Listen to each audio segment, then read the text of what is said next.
नमस्कार दोस्तों, स्वागत है आपका एक बार फिर से हमारे चैनल टाटा 24 में। मैं आज लेकर आया हूं आपके लिए एक डरावनी और सच से वाकिफ़ घटना जो सचमुच ही आपका दिल दहला देने वाली है। अगर आपने हमारे चैनल को सब्सक्राइब नहीं किया हो तो सब्सक्राइब कर लीजिए। हम इसी तरह की सच्ची एवं डरावनी घटनाएं आपके लिए लाते रहते हैं।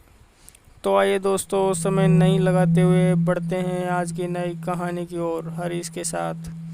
दोस्तों, ये घटना सच में आपका दिल दहला देने वाली है। अगर आप कमज़ोर दिल वाले हैं तो ये वीडियो यहीं स्किप कर सकते हो, क्योंकि इस घटना को सुनकर आपकी रूह कँप उठेगी।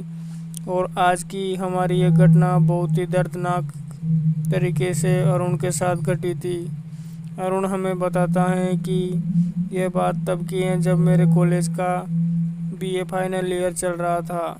मैं अपने ही शहर में कॉलेज की बीए कर रहा था। उस समय मुझे एक लड़की से प्यार हो गया, वह भी मेरे ही साथ पढ़ती थी। 6 महीने लगातार प्रयास के बाद मुझे दिव्या ने अपने बॉयफ्रेंड के तौर पे एक्सेप्ट किया था। अब जो दिव्या थी उसे क्रिकेट देखना बहुत पसंद था, वह हमेशा मैच देखती रहती थी। अब दोस्तों, आपको तो पता ही है, लड़के लड़कियों को इम्प्रेस करने के लिए कुछ भी कर सकते हैं। मैंने भी वैसा ही किया। क्रिकेट में मेरा थोड़ा इंटरेस्ट तो था, लेकिन मैंने रोज़ क्रिकेट खेलने की शुरुआत कर दी और दिव्या की गली के लड़कों से दोस्ती कर ली। और दिव्या के घर के नज़दीक ही एक ग्राउंड था, उसमें जाकर क्रिकेट खेलने लगा। मैं रोज़ शाम 5 बजे वहां अपने दोस्त बाबू के साथ अपनी बाइक लेकर चला जाता और 1-2 घंटे क्रिकेट खेलकर घर आ जाता। मेरे मम्मी पापा को मेरा क्रिकेट से अचानक लगाव होना और रोज़ यहाँ से 5 किलोमीटर दूर जाकर क्रिकेट खेलना कुछ समझ नहीं आ रहा था। वह अपने मन ही मन में सोचते रहते थे, लेकिन मेरे से कुछ नहीं बोलते थे। दिव्या और मेरा लव अफेयर भी ठीक चल रहा था और मेरा रोज़ खेलने जाने का रूटीन भी एक दिन ऐसे ही मैच चल रहा था। बाबू ने बॉल फेंकी और जब शिनू ने बॉल को मारा तो बॉल ग्राउंड के बगल में बने मकान की खिड़की पर जाके लगती है। बॉल स्पीड में थी तो खिड़की का कांच टूट जाता है। कांच टूटते ही मकान वाला बाहर ग्राउंड की तरफ आकर हमें गालियां देने लगता है। ये सब ने मिलकर उसे समझाया और कहा, सर देखिए, ये सब हमने जानबूझकर नहीं किया है, गलती से हो गया, आगे से नहीं होगा। लेकिन वो व्यक्ति हमारी बात को समझने की कोशिश ही नहीं कर रहा था, ऊपर से हमें गंदी गंदी गालियां दे रहा था। हमने उसे बोला, देखिए अंकल, आप थोड़ा तमीज़ से बात कीजिए, हम आपके कोई भी किसी प्रकार की गलत बात नहीं बोल रहे, आप भी मत बोलिए, ये आपके लिए भी बेहतर होगा और हमारे लिए भी। इस तरह हम बात करके हमने मामले को शांत किया। हम सब अपने अपने घर चले गए। अगले दिन मैंने फिर शाम 4 बजे अपने दोस्त को कॉल किया तो उन्होंने कहा, यार अरुण, आज हम उस ग्राउंड में नहीं खेलेंगे। फिर मैंने कहा, हाँ यार कुशाल, वो भी ठीक है, कल उस गधे से झगड़ा हो गया, अगर फिर उधर बॉल चली गई तो वो पागल पता नहीं क्या करेगा।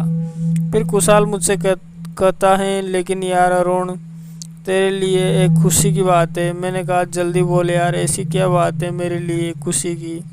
उसने कहा, आज हम खेलेंगे और जहाँ खेलेंगे वह जगह तुझे बहुत पसंद आने वाली है।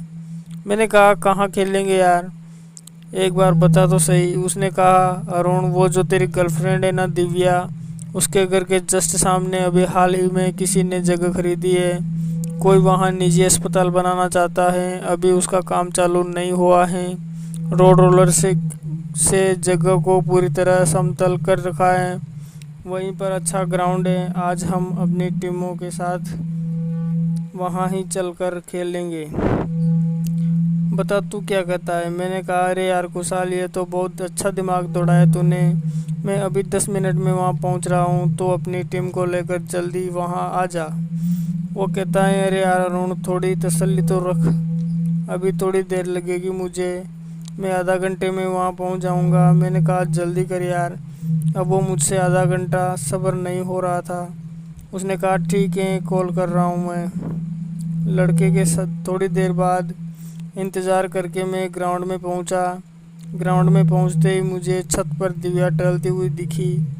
उसे इस तरह देखकर मेरा मन खुशी से डोल गया, लेकिन मुझे इस तरह अपने घर के सामने देखकर दिव्या का तो कुछ और ही रिएक्शन था। वह जल्दी से अपने रूम में गई और अपना फ़ोन उठाकर मुझे कॉल किया और बोली, अरुण तुम्हारा दिमाग ख़राब है क्या? हो यहाँ अभी क्या कर रहे हो तुम? जल्दी यहाँ से निकलो। मैंने उससे कहा, अरे जानू अभी देखती तो जा, आगे आगे होता है क्या? वो बोली, तुमने पी रखी है क्या? एक बार बोल रही हूँ, समझ में नहीं आ रहा क्या? इस तरह ताने देकर वो मेरा कॉल कट कर देती हैं। फिर मैंने सभी दोस्त वहाँ पहुँच जाते हैं और मैं भी जोश में था। मैं जैसे ही स्टीम लगाने के लिए पत्थर से ठोका, स्टीम एकदम से निकल गई। मैंने सोचा, यार ये इस तरह ज़मीन में कैसे धंस गई? मैंने जैसे ही स्टीम को बाहर निकाला तो स्टीम खून में लिपटी हुई बाहर निकली। मैं हैरान था कि है खून यहाँ कहाँ से आया। उस समय मैंने उस बात पर ज़्यादा ध्यान नहीं दिया और स्टीम लग गई और लगा दी। हमारा गेम स्टार्ट हो गया। हम वहाँ अपने इंटरेस्ट के साथ 1-1.5 घंटे तक खेले और लास्ट में मैं अपने दोस्त के साथ स्टीम और बैट लेकर अपने घर चला गया और वह स्टीम और बैट मैंने अपने घर जाकर अपने रूम में रख दिया। शाम हो गई, मैंने खाना खाया। रात के 10-11 बज रहे थे। रोज़ मेरे अपनी गर्लफ्रेंड दिव्या का कॉल आता था, पता नहीं आज क्यों नहीं आया। मैंने सोचा थोड़ी देर इंतज़ार करता हूँ, अगर नहीं आया तो मैं खुद ही दिव्या को कॉल कर दूँगा। मैंने इंतज़ार किया। 11:30 बज गए लेकिन दिव्या का कॉल नहीं आ रहा था। मैंने फिर दिव्या को कॉल करने की कोशिश की तो दिव्या का फ़ोन बंद आ रहा था।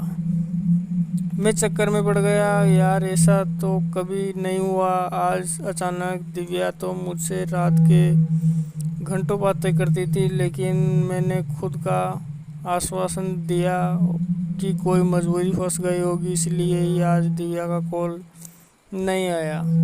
और अब मैं सोने की तैयारी करने लगा। मैं जैसे ही बेड पर लेटा तो मुझे एक अलग ही दुर्गंध आ रही थी, जैसे किसी मरे हुए जानवर के खून में आती है। मैं सोच में पड़ गया कि यह गंदी दुर्गंध मेरे रूम में कैसे आ सकती है, इसकी तो रोज़ सफाई होती है। मैं अपने बेड से उठा और अपने आसपास देखने लगा तो पाया कि जो स्टीम मेरे रूम में रखी हुई थी वह खून में सनी हुई थी। और जब मुझे पता लग चुका था कि ज़रूर ये दुर्गंध इसी खून की आ रही थी, लेकिन मेरे एक चीज़ समझ नहीं आ रही थी कि इस स्टीम को मैंने अच्छी तरह धोख कर रखा था, फिर यह वापस कहाँ से आ गया। मैंने सोचा, खैर जो भी हो, मेरे उन बेट और स्टीम को उठाया और अपने रूम में से बाहर रख दिया और कुछ खुद अपने रूम में आकर सोने के लिए आंखें बंदी की थी कि वह दुर्गंध वापस मुझे आने लगी। मैंने फिर उठकर देखना चाहा कि आखिर बात क्या है। जैसे ही मैं उठा और जब मैंने अपने सामने वाली अलमारी जहां बेड और स्टीम को रखा था उसे देखा तो मेरे पैरों तले ज़मीन खिसक गई। मैं थर-थर कांपने लगा। मैंने वहां देखा तो वो जो सामान मैंने खुद बाहर रखकर आया था वो अंदर रखे हुए थे जहां से मैंने उठाया था, और वह स्टीम्स वैसे ही खून में सनी हुई थी। मुझे यकीन नहीं हो रहा था कि यह सब मेरे साथ सच में हो रहा था। मैं अपने बेड में उठने की कोशिश करने लगा तो मैं उठ ही नहीं पा रहा था। मुझे ऐसा लग रहा था जैसे मैं अपने बेड से चिपका हुआ हूँ और शायद हिल भी नहीं पाऊँगा। और हुआ यही कि मैं वहाँ से हिल भी नहीं पाया। अब बहुत ज़्यादा डर गया था। मेरे अपने पापा को कॉल करने के लिए अपने रूम में बुलाना चाहा तो जैसे ही फ़ोन उठाने के लिए हाथ बढ़ाया तो मेरा फ़ोन ऑटोमेटिक ही मुझसे 10 फीट दूर जाकर गिर गया। अब मेरी धड़कनें और ज़्यादा तेज़ हो रही थी। मैंने हिम्मत रखी और कंबल ओढ़कर आंखें बंद करके हनुमान चालीसा का पाठ करने लगा। वो रात मेरे लिए एक दहशत भरी हुई थी। मेरी खुद को